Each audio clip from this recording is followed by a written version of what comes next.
Yes breaking news చూస్తున్నాం. ఏపీలో మరో కీలక ఘట్టం చోటు చేసుకోబోతుంది. దేశంలోనే అతిపెద్ద గ్రీన్ అమోనియా ప్రాజెక్టులో ఒకటిగా నిలిచే భారీ పరిశ్రమకు కాకినాడ వేదిక కాబోతుంది. ఇవాళ ముఖ్యమంత్రి చంద్రబాబు, డిప్యూటీ సీఎం పవన్ కళ్యాణ్ కలిసి ఈ ప్రతిష్టాత్మక ప్రాజెక్టుకు భూమి పూజ చేయనున్నారు.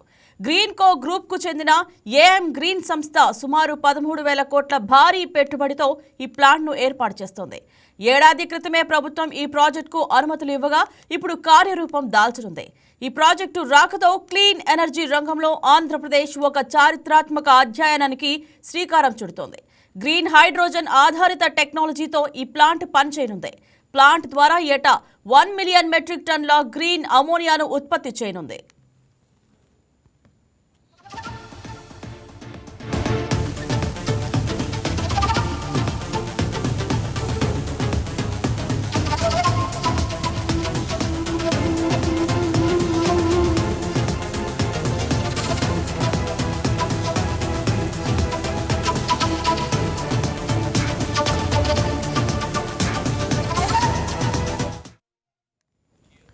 కాకినాడలో సుమారు 495 ఎకరాల విస్తీర్ణంలో గతంలో నాగార్జున ఫర్టిలైజర్స్ ఉన్న ప్రదేశంలో ఈ కొత్త ప్లాంట్ కు భూమి పూజ చేయనున్నారు. 2027 చివరి నాటికి ఉత్పత్తి ప్రారంభించే లక్ష్యంతో పనులు పూర్తి చేయనున్నారు. కాకినాడ పోర్టుకు కిలోమీటర్ దూరంలోనే ఈ ప్లాంట్ ఉండడంతో ఉత్పత్తి అయ్యే గ్రీన్ అమోనియాను ప్రపంచ దేశాలకు ఎగుమతి చేసే అవకాశం ఉంది.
ఎస్ బ్రేకింగ్ న్యూస్ చూస్తున్నాం. ఏపీలో మరొక కీలక ఘట్టం చోటు చేసుకోబోతుంది.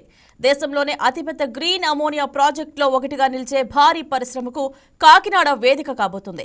ఇవాళ ముఖ్యమంత్రి చంద్రబాబు, డిప్యూటీ సీఎం పవన్ కళ్యాణ్ కలిసి ఈ ప్రతిష్టాత్మక ప్రాజెక్టుకు భూమి పూజ చేయనున్నారు. గ్రీన్ కో గ్రూప్ కు చెందిన ఏఎం గ్రీన్ సంస్థ సుమారు 13,000 కోట్ల భారీ పెట్టుబడితో ఈ ప్లాంట్ను ఏర్పాటు చేస్తోంది. ఏడాది క్రితమే ప్రభుత్వం ఈ ప్రాజెక్టుకు అనుమతులు ఇవ్వగా ఇప్పుడు కార్యరూపం దాల్చనుంది. ఈ ప్రాజెక్టు రాకతో క్లీన్ ఎనర్జీ రంగంలో ఆంధ్రప్రదేశ్ ఒక చారిత్రాత్మక అధ్యయనానికి శ్రీకారం చుడుతోంది. గ్రీన్ హైడ్రోజన్ ఆధారిత టెక్నాలజీతో ఈ ప్లాంట్ పనిచేయనుంది. ప్లాంట్ ద్వారా ఏటా 1 మిలియన్ మెట్రిక్ టన్ల గ్రీన్ అమోనియాను ఉత్పత్తి చేయనుంది.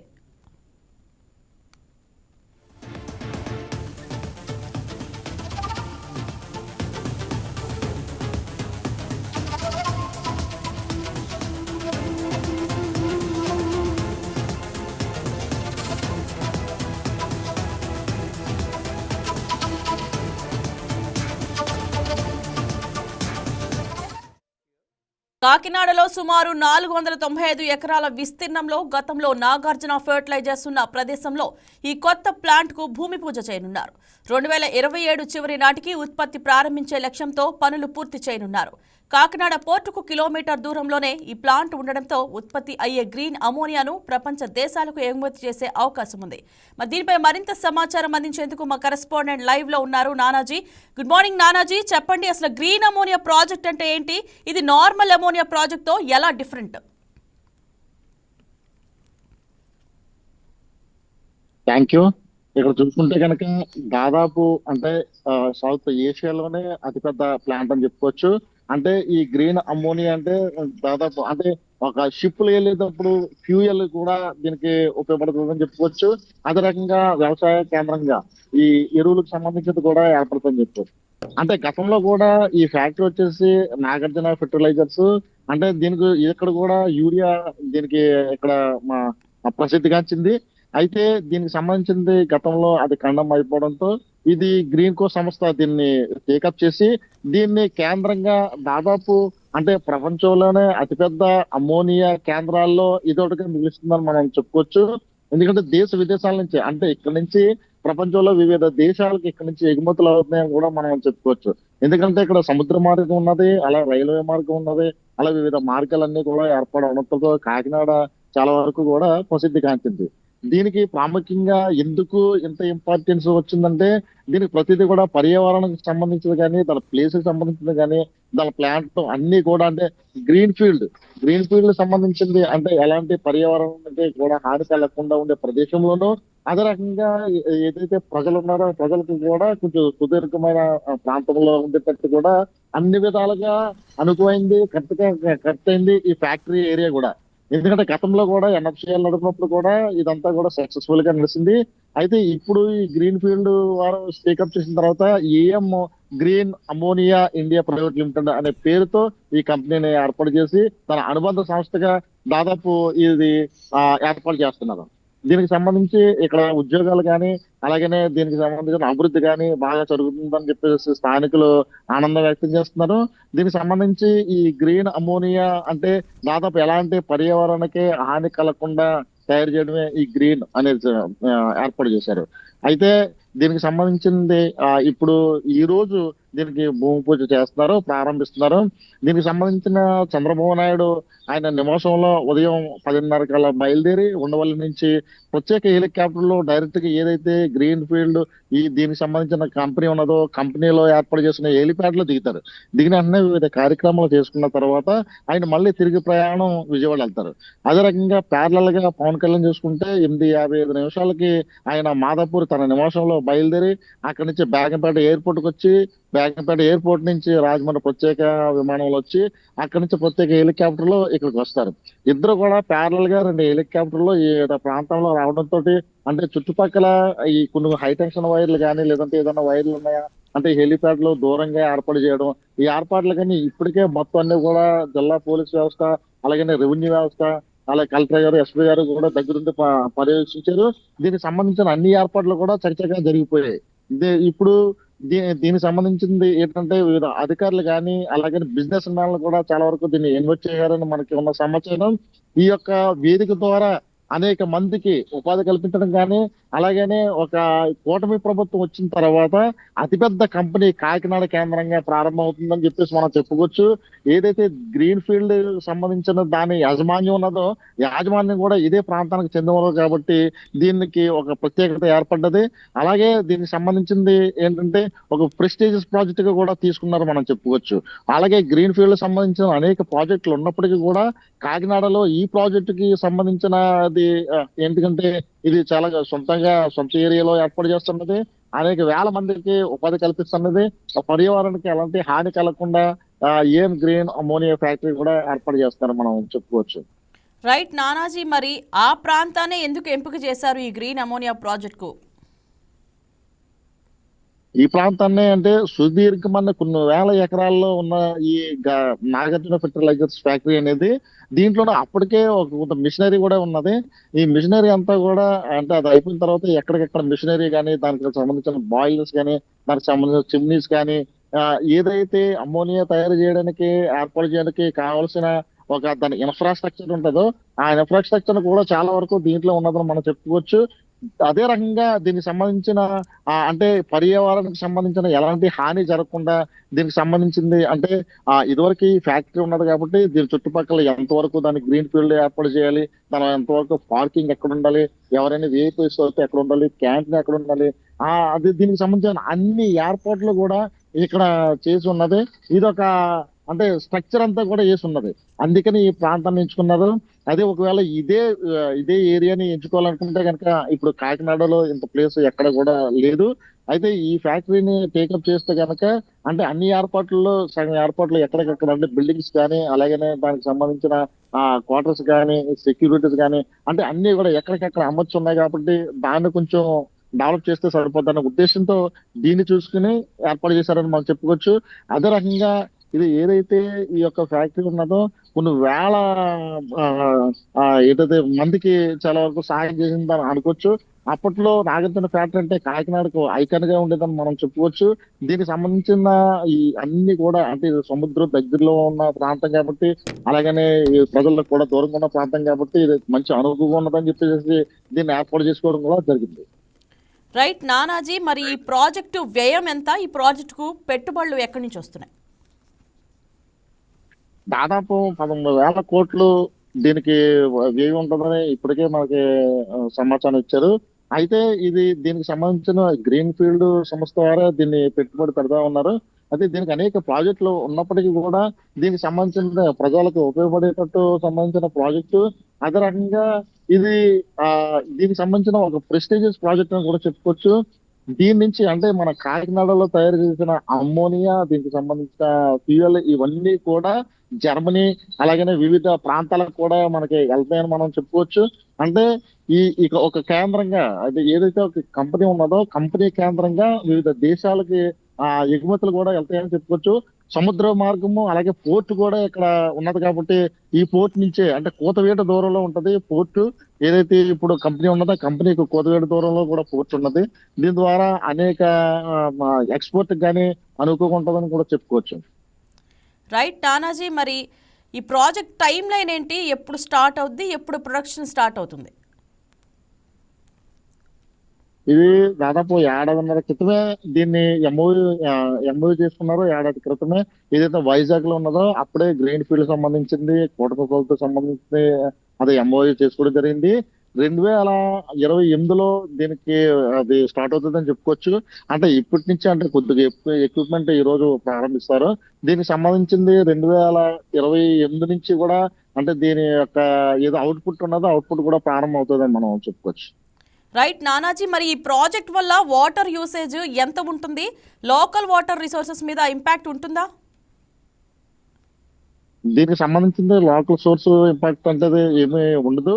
ఎందుకంటే సముద్ర మార్గంలో ఇది సముద్రానికి దగ్గరగా ఉన్నది కాబట్టి దీనికి ప్రజలకు సంబంధించిన హాని జరిగేటట్టు కూడా వాటర్ ఉండదని మనం చెప్పుకోవచ్చు. ఎందుకంటే ఇదే ప్లేస్ లో దానికి సంబంధించిన యూరియా కూడా తయారయ్యింది. దానికి సంబంధించిన వాటర్ ఎలా తీసుకునేవారు, దాని అవుట్పుట్ ఎలా వదలది, దాని డ్రైన్ ఎక్కడికి వెళ్ళాలి అన్నది కూడా ఇది ఆల్రెడీ స్ట్రక్చర్ వేసి ఉన్నది. అంటే ఇప్పటి వరకు ఈ కంపెనీకి సంబంధించిన జరగని హాని అంటే గతంలో అంటే రాబోయే కాలంలో కూడా జరగదని చెప్పేసి ఊహిస్తున్నారు. దీనికి సంబంధించిన వాటర్ అంతా కూడా అంటే సముద్రం దగ్గర ఉంటుంది కాబట్టి దానికి సంబంధించిన ప్యూరిఫై చేసుకోవడం కానీ ఇప్పటికే ఆ టెక్నాలజీ అంతా ఉన్నది కాబట్టి దీనికి సంబంధించి అంటే ప్రజల వాటర్ తీసుకుని ఇక్కడ మళ్ళించే అవకాశం కూడా లేదు. దీనికి దానితో గాలి నీరు వాతావరణం మొత్తం అంతా కూడా భూమి దీనికి సంబంధించిన అంతా కూడా పర్ఫెక్ట్ గా ఉన్నదని మనం చెప్పుకోవచ్చు. దీని ఇంపాక్ట్ దగ్గరలో ఉన్న ప్రజల మీద కూడా పడదని కూడా మనం అనుకోవచ్చు. రైట్ నానాజీ, ఈ ప్రాజెక్ట్ వల్ల డైరెక్ట్ గా కానీ ఇండైరెక్ట్ గా కానీ జాబ్స్ ఎంత క్రియేట్ అవుతాయి? అయితే ఇప్పటికే వాళ్ళు ఇచ్చిన సమాచారం ప్రకారంగా అంటే 1,500 జాబ్స్ అంటే ఈ ఫ్యాక్టరీ సంబంధించి ఇప్పుడు క్రియేట్ అవుతున్నాయి. అయితే దీనికి సంబంధించిన దిగువ మధ్య అంటే ఇప్పుడు సెక్యూరిటీస్ కానీ అలాగనే లోపల ఉన్న క్లీనింగ్ కానీ దీనికి సంబంధించింది కూడా అవన్నీ కూడా ఈ ఒక ఏజెన్సీకి ఇచ్చేస్తారు. ఈ ఏజెన్సీకి ఇవ్వకుండా అంటే ఏదైతే ఈ కంపెనీ ఉన్నదో కంపెనీ నుంచి దగ్గరగా 1,500 జాబ్స్ మాత్రం అంటే అఫీషియల్ జాబ్స్ అన్ని కూడా రిక్రూట్ చేసుకుంటారు. అది కాకుండా ఏదైతే ఈ సెక్యూరిటీ కానీ క్లీనింగ్ కానీ అలాగే ఇవైతే ఏ ఉన్నాయో దానికి సంబంధించింది అంటే ప్రైవేట్ ఏజెన్సీకి ఇస్తారు. దాన్ని ఉత్పత్తి ఎంత ఉన్నది ఎక్కడెక్కడ నడుస్తుంది దాన్ని బట్టి దాని సిబ్బంది ఏర్పడే అవకాశం ఉన్నది. ఎందుకంటే కంపెనీ ఏర్పడిన తర్వాత ఎక్కడెక్కడ అవసరం ఉన్న దాన్ని బట్టి ఆ సిబ్బంది అంచనా వేస్తారు మనం చెప్పుకోవచ్చు. రైట్ నానాజీ, మరి గ్రీన్ అమోనియా ఫర్టిలైజర్స్ మన రైతులకి ఎలా బెనిఫిట్ చేస్తాయి? ఏదైతే వ్యవసాయం సంబంధించింది అమ్మోనియా వాడతారో అమోనియా సంబంధించింది అంతా కూడా ఇక్కడికి వాడతారు. అయితే ఇప్పటికే ఇక్కడ కొంతమంది అంటే చాలా వరకు అంటే కమ్యూనిస్టు సంఘాలన్నీ కూడా అమోనియాతో సహా యూరియా కూడా ఇక్కడ ఏర్పాటు చేయాలని ఉత్పత్తి చేయాలని చెప్పేసి వాళ్ళు డిమాండ్ చేస్తున్నారు. అలాగే ఈ రోజు కూడా వాళ్ళు ఒకవేళ అవసరం అయితే సీఎం గారు కూడా రిప్రజెంటేషన్ ఇవ్వాలని చెప్పేసి వాళ్ళు నిన్నే మీటింగ్ పెట్టుకోవడం జరిగింది. ఏదైతే కమ్యూనిస్ట్ పార్టీలు అన్ని ఉన్నాయో అయితే ఇదివరకు ఇక్కడ యూరియా ఉండేది కాబట్టి ఆ యూరియా కూడా పండిస్తే కనుక ఇక్కడ ఏదైతే రైతాంగం ఉన్నదో రైతాంగానికి వేరే దిక్కు నుంచి తెచ్చుకోకుండా ఇక్కడే అమ్మోనియా యూరియా కూడా పండించవచ్చు అని చెప్పేసి అనుకున్నారు. మన ఏదైతే ఈ వ్యవసాయం ఉంటుందో వ్యవసాయంలో అమ్మోనియా ప్రత్యేకంగా అంటే దానికి పురుగు పట్టకుండా అదే రకంగా ఏదైతే ఆ వ్యవసాయం ఉన్నదో దాని ఎదుగుదలకు కానీ అన్నట్లు కూడా అమ్మోనియా వాడతారని చెప్పుకోవచ్చు. ఈ దీనికి సంబంధించింది అంటే మెట్ట ప్రాంతాల్లో వ్యవసాయానికి కూడా ఎక్కువ అమ్మోనియా వాడతారు. దీనికి సంబంధించిన యూరియా కూడా వాడితే కనుక ఈ వరికి సంబంధించింది అలాగే ఏదైతే ఈ వ్యవసాయానికి సంబంధించింది ఎక్కువ ఉన్నదో దానికి సంబంధించింది మనకు అంటే వేరే ప్రాంతం నుంచి ఏదైతే దాదాపు కాకినాడ జిల్లాలో 17,000 మెట్రిక్ టన్నులు దిగుమతి చేసుకున్నాం గత రబీ సీజన్ లో. దీనికి సంబంధించింది అంటే ఇదివరకు కాకుండా ఇప్పుడైతే మన దగ్గర యూరియా పండితే కనుక మనకే ఎలాంటి కొదువు లేకుండా ఉంటది. గతంలో ఏదైతే నాగార్జున ఫ్యాక్టరీ ఉండదో ఇప్పుడు ఇక్కడ మనకి యూరియా ఎంత అయితే పుష్కలంగా ఉండేదో అదే రకంగా పుష్కలంగా ఉండాలంటే మీరు ఏం గ్రీన్ సంస్థ వారు ఖచ్చితంగా యూరియా కూడా తయారు చేయాలని చూస్తున్నారు. అయితే వాళ్ళు ఇంకా ప్రకటన ఇవ్వలేదు కాబట్టి ఒకవేళ కానీ అది కూడా తయారైతే కనుక ఇక్కడ కాకినాడ కానీ పరిసర ప్రాంతాల్లో ఉన్న వాళ్ళు కూడా సస్యశ్యామలంగా మన పంటలు పండించుకున్నా కానీ ఎలాంటి ఆటంకం లేకుండా ఉంటుందని మనం చెప్పుకోవచ్చు. రైట్ నానాజీ, మరి దీర్ఘకాలంగా రసాయన ఎరువులపై ఆధారపడటం తగ్గుతుందా దీనివల్ల? తగ్గుతుందని మనం చెప్పుకోవచ్చు. ఎందుకంటే ఏదైతే మనకి ఒక స్టెప్ వేసారో ఆ స్టెప్ అమలు చేసే ముందులో ఒక ప్రయోగాత్మకంగా ఉంటుందని మనం చెప్పుకోవచ్చు. అయితే ఏదైతే ప్రయోగాలు ఉన్నాయో రైతాంగం ఎప్పుడు కూడా ప్రయోగాన్ని కొంతమంది నమ్మలేరు. ఎందుకంటే అనాది కాలంగా ఏదైతే వాళ్ళు ఎరువులు వేసి పండించి దాని దిగుబడి వస్తుందో దాని మీద ఆధారపడతారు. కానీ ఏదైతే ఇప్పుడున్న కల్చర్ చాలా వరకు కూడా అంటే అదే వర్మీ కంపోస్ట్ గా ఎదిగించవచ్చు అని చెప్తా ఉంటారు. కానీ ఇక్కడున్న అంటే గ్రామీణ ప్రాంతాల్లో ఉన్న రైతులు ఈ వర్మి కంపోస్ట్లు కానీ లేదంటే దీని మీద వాళ్ళకి అవగాహన లేక వాళ్ళు ఏదైతే అనాది కాలంగా యూరియా తీసుకొచ్చి పండించి దానికి అలాగే దిగుబడి ఇస్తారో ఆ విధంగానే ఆధారపడతారు. అలాగే రాబోయే రోజుల్లో కూడా టెక్నాలజీ పెంచి అలాగనే ఏదైతే ఇప్పుడు వ్యవసాయానికి సంబంధించిన టెక్నాలజీ అభివృద్ధి చేసిన తర్వాత దాని ప్రసారం కానీ అలాగే ఈ రోజు ఇదివరకు ప్రజలు చేలోకి వెళ్ళి వాళ్ళ పంపులతో చేతితో కొట్టిన తర్వాత వాళ్ళ ఎరువంతా కూడా చేతితో కొట్టేవారు. ఈ రోజు డ్రోన్లు ఉపయోగించి దాదాపు వ్యవసాయం అంతా కూడా డ్రోన్ల మీద చేస్తా ఉన్నారు. అలాగనే రాబోయే కాలంలో కూడా చాలా వరకు కూడా టెక్నాలజీ తోటి ఏదైతే ఇప్పుడు ఈ ప్రభుత్వం ఉన్నదో ఈ ప్రభుత్వంలో ఉన్న సీఎం గారు టెక్నాలజీని ఉపయోగించుకుని వ్యవసాయాన్ని కూడా ముందుకు తీసుకెళ్తారని చెప్పేసి అంచనాలు ఉన్నాయి. అదే విధంగా ఈ టెక్నాలజీని ఏ విధంగా ఉపయోగించుకోవాలా అనుమానం కూడా తెలిసిన వ్యక్తి కాబట్టి రాబోయే కాలంలో ఈ అమ్మోనియా ద్వారా కానీ అలాగే ఇక్కడ యూరియా ద్వారా కానీ ఈ వ్యవసాయానికి కూడా కొంచెం తేలికపాటు చేసి అంటే ఆ టెక్నాలజీ ఉపయోగించుకొని అతి తక్కువ ఏదైతే ఖర్చుతోటి మంచి దిగుబడి వచ్చే పరిస్థితులు కూడా ఏర్పడతాయి. Thank you Nanaji, thank you.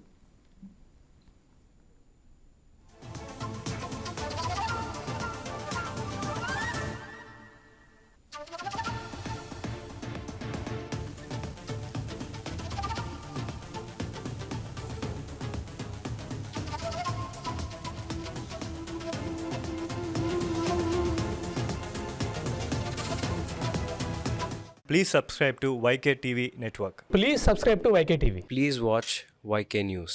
Don't forget to subscribe YK News channel.